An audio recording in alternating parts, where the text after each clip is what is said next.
This is actually how the book opens. It's a prologue. A 365-pound guy walks into a sub shop, with or without mustard stains on his sweater, and orders a couple of footlongs.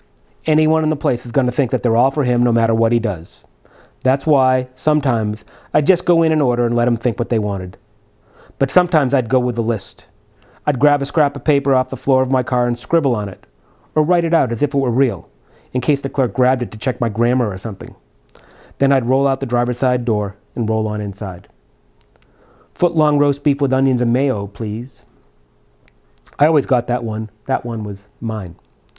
I never understood why, for me, onions harmonize so perfectly with the richness of mayo when melded with rare, thinly sliced beef, but it had been scratching an itch since junior high. But the others were optional. If I went for the meatballs, I'd add only cheese. Extra cheese, and I didn't care if I had to pay extra for it. If it was the tuna, I'd go for everything except olives. If it was the Italian cold cuts, I might even get the olives. Everyone knew that I didn't like olives, so this would help prove that it really wasn't for me. I might even add that to the repartee. I hate olives, man, but he likes them.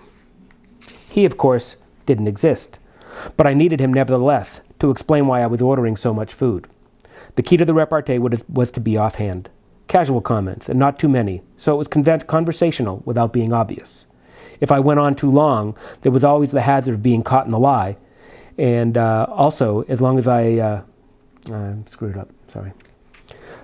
If I went on too long, there was always the hazard of getting caught in the lie, too, though as long as I got in and got out, I usually got by. There was a temptation to stay sometimes, especially if I got a talkative guy like Scott, who owned the Subway on Farmington Avenue in Hartford. He was a younger guy, younger than me anyway, and he seemed bent on building an empire based on carefully controlled portions and freshly baked bread. I wouldn't be surprised if he made it, either. I remember how he'd take the time so carefully to rotate each tube of dough in its perforated slot in the baking tray, after proofing, but before baking. He was a smart guy, too, certainly smart enough to know what I was doing, and smart enough not to let on, not even with a smirk. Especially with a smirk. I'd have been more likely to reject a place for that than I would have for questionable cleanliness or the orange-yellow patina that mayo develops when it hasn't been properly chilled. We never got to be friends, certainly, but we'd get into conversation sometimes. The socks, or the weather, or the milder reaches of politics. For me, it might be the only companionship I'd get outside of work for days. The problem was that I couldn't start eating while we talked, and once I had my stuff, I really didn't want to wait.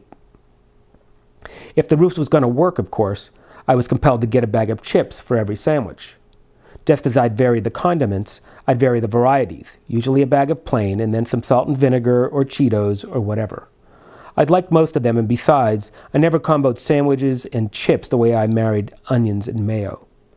By rights, I should have also bought a soda for every sandwich. What were my pals or colleagues or family or whomever supposed to drink with their meals?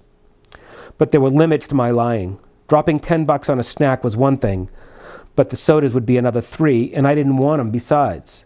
They would only take up room I wanted for food, and if they were fountain drinks, I couldn't even save them for later. I'd usually dig into the bag as soon as I was out of sight of the shop, for chips if not for a sandwich. The choice would depend on several factors, such as how long it had been since I'd eaten, and how far I had to go before I arrived. One of the reasons for buying multiples, whether it were sandwiches or loaves of cinnamon raisin bread at the day-old store, was to have something for the ride home without running out once I'd got there. For a good 20 years, that's as much thinking as I put into my habit, staying stocked up while staying below the radar. But by the late 1980s, during a very slow awakening to reality prompted by therapy, the love of family, and the decency of others, I began to understand what I was doing to myself, and that if I didn't make changes, nothing was going to change. That's not to say I actually changed, however. I observed, interpreted, and commented, as if they were actions. For better than a year afterward, I continued on the same path, though at least with increasing awareness of what was going on. I particularly remember driving down Gillette Street in the dark one night, cutting through from Farmington to Asylum Avenue on my way home from Subway. All of a sudden, I recognized what I was feeling, and I broke out in guffaws. I had just visited my dealer, I had my drug, and I was set for the night.